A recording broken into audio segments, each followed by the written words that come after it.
সরকার পরিবর্তনের পর বিভিন্ন বিভাগে চলছে রদবদল। বিশেষ করে পুলিশ শাখায় এসেছে বড় ধরনের পরিবর্তন। সেই ধারাবাহিকতায় এবার ঢাকা মেট্রোপলিটন পুলিশের উপ-পুলিশ কমিশনার ডিসি পদমর্যাদার ৫ জন কর্মকর্তাকে পদায়ন করা হয়েছে। ১ October DMP commissioner Mohammad Mainul Hasan স্বাক্ষরিত এক আদেশে এই পদায়ন করা হয়। কেউ না বুঝলেও আমরা আপনার প্রয়োজন বুঝি, আর তাই তো অত্যাধুনিক ফিচার সম্বলিত বিভিন্ন সাইজ আর কালারের ২৫০টিরও বেশি ডিজাইন অপশন নিয়ে ওয়ালটন স্মার্ট ফ্রিজ বোঝে আপনার প্রয়োজন।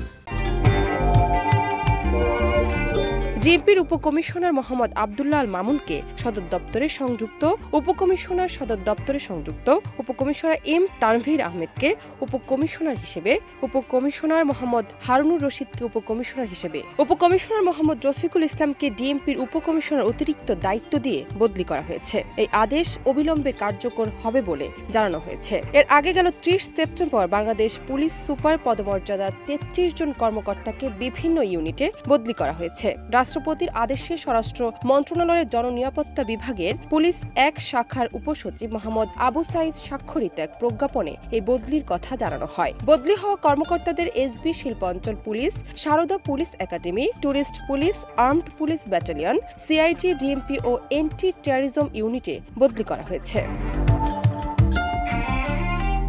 জান্নাত নিপু, দেশ রূপান্তর।